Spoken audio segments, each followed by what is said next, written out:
أعوذ بالله من الشيطان الرجيم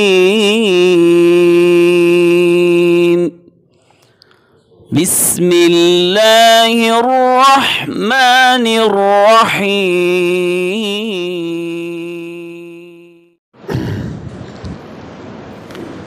إن الحمد لله نحمده ونصلي على رسوله الكريم أما بعد فأعوذ بالله من الشيطان الرجيم بسم الله الرحمن الرحيم واذكر عبدنا داود ذا الأيد إنه أواب إنا سخرنا الجبال معه يسبحن بالعشي والإشراق۔ ہمارے بندے داود علیہ السلام کا ذکر کیجئے جو کہ قوت والے اور بہت زیادہ اللہ کی طرف رجوع کرنے والے تھے۔ سیدنا داود علیہ السلام ان کا تذکرہ خیر ہم مختصر الفاظ میں کریں گے انشاءاللہ۔ سب سے پہلی بات جو سیدنا داود علیہ السلام کی سیرت ہمیں بتلاتی ہے وہ یہ ہے کہ اپنے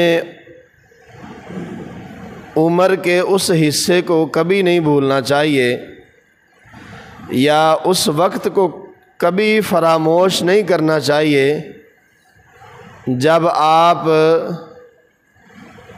کچھ نہیں تھے، مطلب آپ لوگوں کے ساتھ گنے جاتے تھے، لوگوں میں شمار کیے جاتے تھے، آپ کی حیثیت وہ عام ایک شہری کی حیثیت تھی۔ اس وقت کو ہمیشہ یاد رکھنا چاہیے۔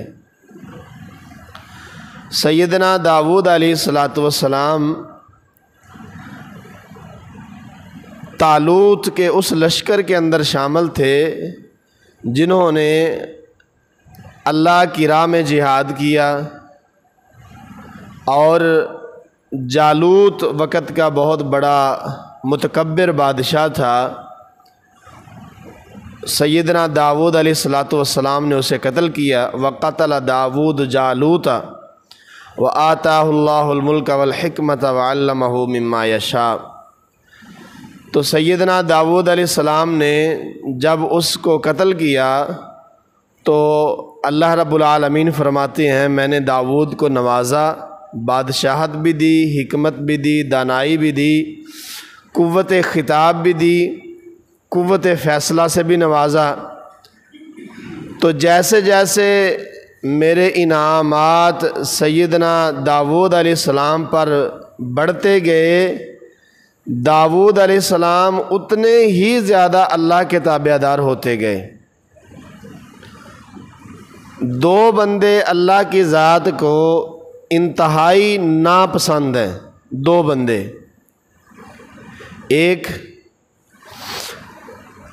ایک وہ بندہ ہے کہ اللہ تعالیٰ قیامت کے دن اس کی طرف نظر رحمت سے دیکھیں گے بھی نہیں،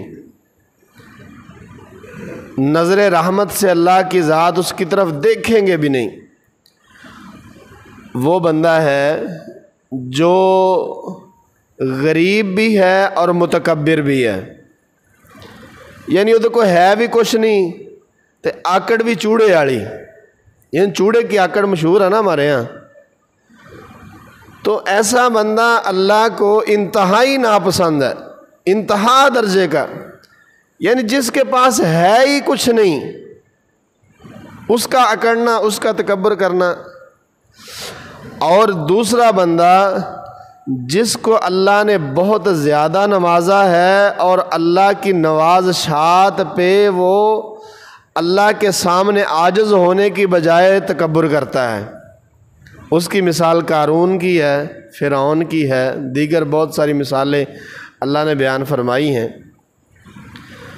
تو سیدنا داؤد علیہ الصلوۃ والسلام کے بارے میں اللہ رب العالمین فرماتے ہیں ذل ایدی، قوت والے، بہت قوت، مضبوطی، انہ اواب، جتنا اللہ نے عطا کیا تھا اتنا ہی زیادہ اللہ کی طرف رجوع کرنے والے، اللہ کو یاد کرنے والے، اور ان کا اللہ کو یاد کرنے کا انداز، اللہ کی عبادت کرنے کا انداز اللہ کو اتنا پسند تھا کہ وہ اکیلے عبادت نہیں کرتے تھے۔ اللہ رب العالمین فرماتے ہیں انا سخرنا الجبال معہ یسبحن بالعشی والاشراق والطیر محشورا، فرمایا کہ ہم نے پہاڑوں کو حکم دیا یا جبال اوبی معہ والطیر وَأَلَنَّا لَهُ الْحَدِيدَ، اے پہاڑوں، اے دنیا کے پرندوں،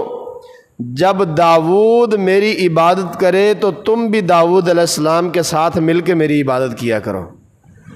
اللہ کے پہاڑ، اتنے زبردست پہاڑ، جب داؤد کی زبان سے میری تسبیحات جاری ہوں تو تم بھی اس کے ساتھ مل کے میری تسبیح بیان کیا کرو۔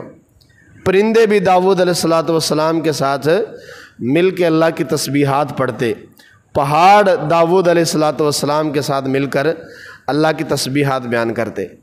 اور یہاں بڑی نکتے کی بات اللہ نے بیان کی ہے کہ داؤد علیہ السلام اللہ کے سامنے اواب تھے، اواب بہت زیادہ رجوع کرنے والا، بہت زیادہ توبہ کرنے والا، بہت زیادہ عاجزی انکساری کرنے والا، اللہ کے ساتھ تعلق قائم کرنے والا، فرما بردار، یہ سارے معنی ہیں اس کے اندر۔ اور اللہ فرماتے کل اللہ اواب، داؤد میرے سامنے اواب تھا اور دنیا کی ہر مخلوق داؤد علیہ السلام کے سامنے اواب تھی۔ اللہ اکبر، یعنی اگر بندہ اللہ کا فرما بردار بن جائے تو اللہ رب العالمین اپنی مخلوقات کو حکم دیتے ہیں کہ میرے بندے کی تابع دار اور فرما بردار بن جاؤ۔ تو یہ داؤد علیہ السلام کی سیرت ہمیں بتلاتی ہے۔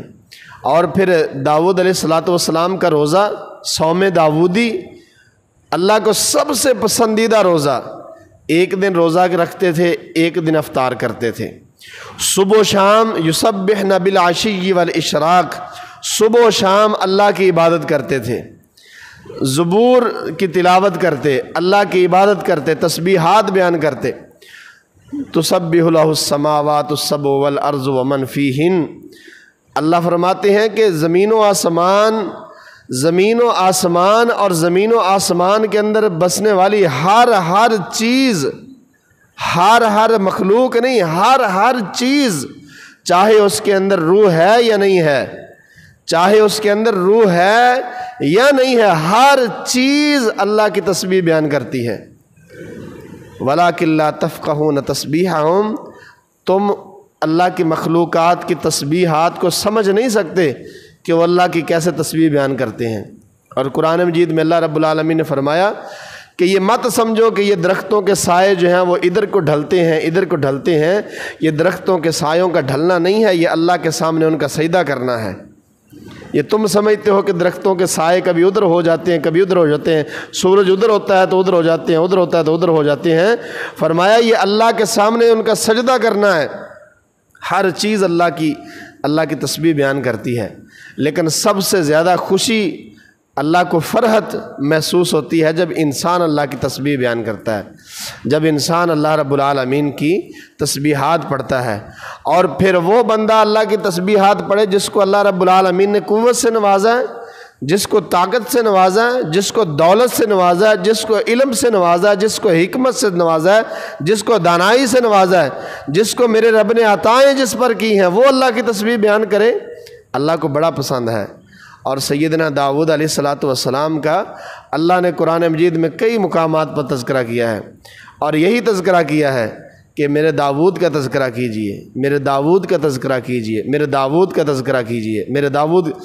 اور یہ بات یاد رکھیں، اللہ کی عطا کا بندے پہ ہونا، پھر اللہ کی نوازش کو اپنے اوپر قائم رکھنا، پھر اللہ رب العالمین کی اس عطا کو اپنی نسل کے اندر جاری کرنا، داؤد علیہ الصلوۃ والسلام کی سیرت ہمیں یہ سکھاتی ہے۔ عام سپاہی تھے، اللہ نے عطا کی، اللہ نے بادشاہ بھی بنایا، نبی بھی بنایا، اپنا پسندیدہ بندہ بھی بنایا۔ اب اس بات کو قائم رکھا، ساری زندگی اس پر قائم رہے، اللہ کا شکر ادا کرتے رہے، اللہ سے استغفار کرتے رہے، ہر معاملے میں اللہ سے ڈرتے رہے، اور پھر اسی چیز کو اپنی اولاد میں منتقل کیا۔ اللہ فرماتے ہیں میں نے وَلَقَدْ آتَيْنَا دَاوُودَ وَسُلَيْمَانَ عِلْمًا، میں نے داؤد اور سلیمان علیہ الصلوۃ والسلام کو علم سے نوازا۔ وَوَرِثَ سُلَيْمَانُ دَاوُودَ، داؤد کا وارث میں نے سلیمان علیہ السلام کو بنایا۔ اور سلیمان علیہ الصلوۃ والسلام کا تذکرہ کل ہم انشاءاللہ کریں گے، آج داؤد علیہ الصلوۃ والسلام کا تذکرہ کر رہے ہیں۔ کتنے اللہ سے ڈرنے والے تھے کہ ہر معاملے میں اللہ سے ڈرتے تھے، ہر معاملے میں عبادت کر رہے ہیں اللہ کی۔ اذ تصوروا المحراب اذ دخلوا علی داود ففزع منہم، عبادت کر رہے ہیں اپنے محراب کے اندر، عبادت گاہ کے اندر عبادت کر رہے ہیں کہ دو بندے دیوار پھلانگ کر آ گئے، تو اچانک آئے، بغیر اطلاع کے آئے، اور داؤد علیہ الصلوۃ والسلام عبادت کے اندر مصروف تھے۔ ففزع منہم، گھبرا گئے کہ کیا معاملہ ہو گیا، جیسے بندہ گھبرا جاتا ہے، یار کیا مسئلہ ہو گیا، تم دیوار پھلانگ کے آ رہے ہو، خیریت تو ہے؟ کہنے لگے کہ اور کوئی بات نہیں ہے، ہم جھگڑا کر رہے ہیں، خصمان بغا بعضنا علی بعض، ہمارا ایک جھگڑا ہے، اس کا فیصلہ کر دیجئے۔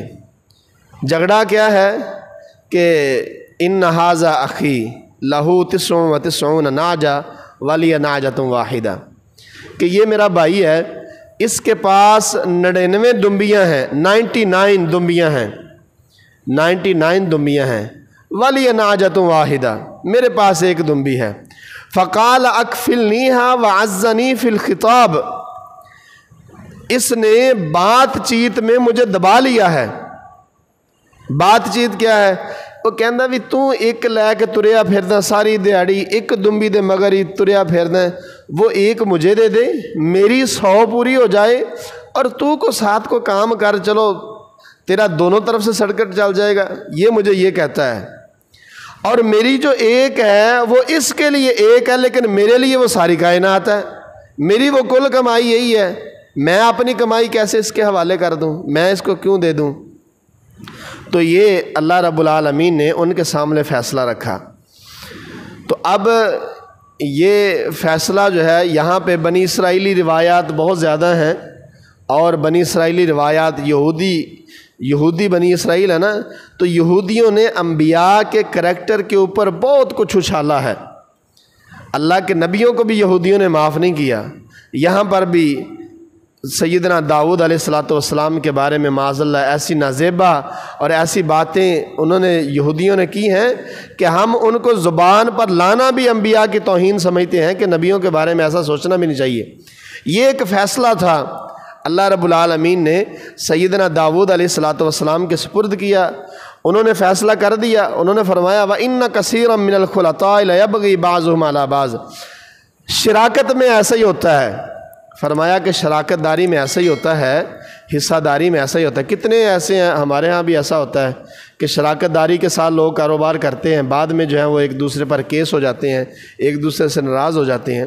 تو یہ ایک سبق ہے کہ اگر آپ کسی کے ساتھ شراکت داری کرتے ہیں تو آپ ظلم نہ کریں۔ لا يبغي بعضهم على بعض الا الذين آمنوا وعملوا الصالحات وقليل ما هم، ایمان والا ایسا نہیں کرتا۔ فرمایا بہت سارے شراکت دار ایک دوسرے کا حق کھا جاتے ہیں، غصب کرتے ہیں، ظلم کرتے ہیں، الا الذين آمنوا وعملوا الصالحات، ایمان والے ایسا نہیں کرتے۔ وقلیل ما هم، وہ تھوڑے ہیں۔ اس میں سے یہ بہت بڑا سبق نکلتا ہے، اللہ نے اسی لیے شاید بیان کیا ہو، اور یہ سبق نکلتا ہے کہ سیدنا داؤد علیہ الصلوۃ والسلام کو اللہ رب العالمین نے فیصلہ کرنے کی قوت عطا کی تھی۔ تو داؤد علیہ الصلوۃ والسلام نے یہ سمجھا کہ اللہ نے مجھے آزمایا ہے، یہ اللہ نے میرا امتحان لیا ہے، فیصلہ کرنے میں میرا امتحان لیا ہے، اور مجھے اللہ کے سامنے مزید اللہ کے سامنے عاجزی انکساری کرنی چاہیے۔ فاستغفر ربہ وخر راکعا واناب، فوراً اللہ سے معافیاں مانگتے ہوئے اللہ کے سامنے رکوع کرنا شروع کر دیا، سجدہ کرنا شروع کر دیا، یا اللہ مجھے معاف کر دے، یا اللہ مجھے۔ یعنی جو قاضی ہوتا ہے، قاضی جو ہے اس کی پوسٹ بڑی اہم ہے، تو انبیاء کرام سے زیادہ اس بات کو کون جانتا تھا؟ تو فوراً اللہ کی طرف رجوع کیا، یا اللہ مجھے معاف کر دے، مجھ سے فیصلہ کرنے میں کوئی غلطی نہ ہو جائے۔ اللہ فرماتے ہیں ہم نے معاف کر دیا، ہم نے معاف بھی کیا، بلکہ ساتھ ہی اس بات کا اعلان بھی کیا۔ اعلان کیا ہونے لگا اب؟ یا داود انا جعلناک خلیفۃ فی الارض، اے داود ہم نے آپ کو زمین میں اپنا نائب بنا دیا ہے، ہم نے آپ کو زمین میں اپنا نائب مقرر کر دیا ہے۔ فاحکم بین الناس بالحق ولا تتبع الہوی فیضلک عن سبیل اللہ، آج کے بعد آپ لوگوں میں انصاف کے ساتھ فیصلہ کیجئے اور کبھی بھی اپنی نفس کی بات نہ سننا۔ کیوں؟ کیونکہ نفس جو ہے وہ آپ کو اللہ کے رستے سے ہٹا دے گا۔ اللہ کی بات سننا، اللہ کے احکامات کو سننا، اپنے نفس کے پیچھے نہیں چلنا۔ یہ نبی کو نصیحت ہو رہی ہے، یہی ایک مومن کو نصیحت ہے، یہی داؤد علیہ السلام کی سیرت جو ہے وہ ہمیں بتلاتی ہے۔ فرمایا کیونکہ جو اللہ کے راستے سے ہٹ جاتا ہے اس کے لیے بہت سخت عذاب ہے، بڑا زبردست عذاب ہے۔ تو سیدنا داؤد علیہ السلام کی سیرت ہمیں یہ بتلاتی ہے کہ ہمیں اپنی زندگی کے ہر لمحے میں، ہر فیصلے میں اللہ سے مدد مانگنی چاہیے، ہر جگہ پہ اللہ سے مدد مانگنی چاہیے۔ کوئی بھی فیصلہ ہو، کوئی بھی معاملہ ہو، ہمیں اللہ سے مشورہ کرنا چاہیے۔ اسی وجہ سے جناب محمد الرسول اللہ صلی اللہ علیہ وسلم نے ہمیں دعائے استخارہ سکھائی ہے۔ دعائے استخارہ کیا ہے؟ اللہ سے مشورہ کرنا، ہر معاملے میں اللہ سے مشورہ مانگنا۔ اللہ تجھ سے مشورہ کرتا ہوں، اللہ تجھ سے مشورہ کرتا ہوں، اللہ تجھ سے مشورہ کرتا ہوں، اللہ تجھ سے، ہر کام میں اللہ سے مشورہ مانگنا۔ اللہ تو مشورہ دے دے، تو رہنمائی کر دے، تو اس کے بارے میں بتلا دے۔ فرمایا کہ ہم نے زمین و آسمان کو یوں ہی پیدا نہیں کیا، باطل پیدا نہیں کیا۔ یہ کافروں، ذالک ظن الذین کفروا، کافر ایسا سوچتے ہیں، ایمان والے ایسا نہیں سوچتے۔ ہم نے زمین و آسمان کو بہت بڑے مقصد کے لیے پیدا کیا ہے۔ وہ مقصد کیا ہے کہ اللہ رب العالمین بیان کرنا چاہتے ہیں، بتلانا چاہتے ہیں کہ میرے بندے کون ہیں، میرے بندے کون ہیں اور میرے باغی کون ہیں۔ فرمایا ام نجعل الذین آمنوا وعملوا الصالحات کالمفسدین فی الارض، مجھے ایک بات بتلاؤ کہ کیا ہم ایمان والوں کو اور نیک عمل کرنے والوں کو کالمفسدین فی الارض، زمین میں فساد پھیلانے والوں کی طرح کر دیں گے؟ ام نجعل المتقین کالفجار، یا متقین کو فاسق و فاجروں کے ساتھ کر دیں گے؟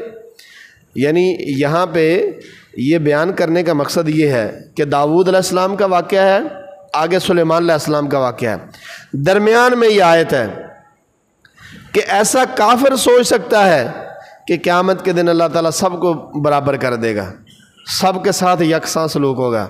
فرمایا پھر یہ اتنا بڑا نظام پیدا کرنے کا فائدہ کیا ہے؟ پھر تو یہ فضول ہی سارا کچھ ہوا نا، کہ اگر اللہ نے قیامت کے دن انصاف کرنا ہی نہیں، اگر اللہ نے قیامت کے دن سب کو برابر کر دینا ہے، تو اس کا مطلب ہے اللہ نے تو معاذ اللہ ثم معاذ اللہ مذاق کیا ایک۔ اللہ ایسا نہیں کرتا۔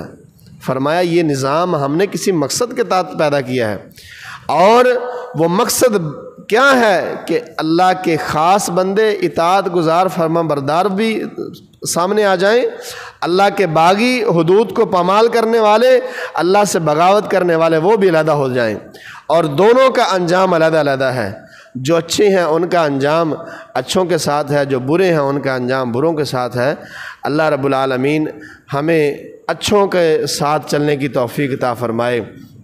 آخری بات، اللہ رب العالمین فرماتے ہیں ہم نے داؤد علیہ السلام کو بہت کچھ عطا کیا ہے، تانبا پگھلانا، دیگیں بنانا، ڈھالیں تیار کرنا، جہاد کے لیے مختلف چیزیں، زریں تیار کرنا، کڑیاں جوڑنا، مختلف بہت سارے معاملات، بڑی بڑی دیگیں تیار کرنا۔ سیدنا داؤد علیہ السلام، برتن سازی کہہ سکتے ہیں آپ، برتن سازی اور لڑائی کے آلات وغیرہ، یہ سارا سیدنا داؤد علیہ السلام۔ فرمایا اعملوا آل داؤد شکرا، اعملوا آل داود شکرا، ہم نے جتنا تمہیں عنایت کیا ہے اے داود کی اولاد تمہیں اتنا ہی اللہ کا شکر ادا کرنا چاہیے۔ اعملوا آل داود شکرا، اے داود کی آل اولاد اللہ کا شکر ادا کرو۔ یعنی کیا مطلب ہے؟ اللہ کی عنایتیں جتنی بڑھتی جائیں تمہارا شکر اتنا بڑھتا جائے۔ وَقَلِيلٌ مِّنْ عِبَادِيَ الشَّكُورُ وَقَلِيلٌ مِّنْ عِبَادِيَ الشَّكُورُ وَقَلِيلٌ مِّنْ عِبَادِيَ الشَّكُورُ، فرمایا میرے شکر گزار تھوڑے ہیں، تھوڑے بندے میرا شکر ادا کرنے والے ہیں۔ اللہ رب العالمین ہمیں اپنا شکر گزار بنا دے، اللہ رب العالمین ہمیں اپنا تابع دار بنائے، ہمارے اندر اللہ وہ نرمی، وہ عاجزی، وہ انکساری، وہ تعلق باللہ جو انبیاء کا اپنے اللہ کے ساتھ تھا، اللہ ہمارے اندر بھی پیدا فرمائے۔ جو عنایتیں اللہ نے خوش ہو کے اپنے نبیوں پر کیں، اللہ ہم سے بھی خوش ہو کر ہمیں بھی اپنی عنایتوں سے نوازے۔ جس طرح اللہ اپنے نبیوں سے اس دنیا میں بھی راضی ہوا، آخرت میں بھی راضی ہوگا، اللہ رب العالمین ہم سے بھی راضی ہو جائے۔ جس طرح اللہ نے اپنے نبیوں کی ہر قدم پہ مدد کی، نصرت سے نوازا، اللہ رب العالمین نے ان کی حفاظت کی، اللہ رب العالمین ہماری بھی حفاظت فرمائے۔ اللہ نے جس طرح اپنے نبیوں سے اپنے دین کا کام لیا، کام لینے کے بعد اپنے نبیوں کے کام کو اللہ نے شرف قبولیت عطا کیا، اللہ ہمیں بھی اپنے دین کے لیے چن لے، ہم سے بھی اپنی دین کا کام لے لے، اور ہمارے کام کو بھی اللہ رب العالمین شرف قبولیت سے نوازے۔ سبحان ربک رب العزت عما یصفون وسلام علی المرسلین والحمد للہ رب العالمین۔ بہترین صدقہ جاریہ حاصل کرنے کے لیے اس ویڈیو کو لائک، کمنٹ اور شیئر کرنا مت بھولیں۔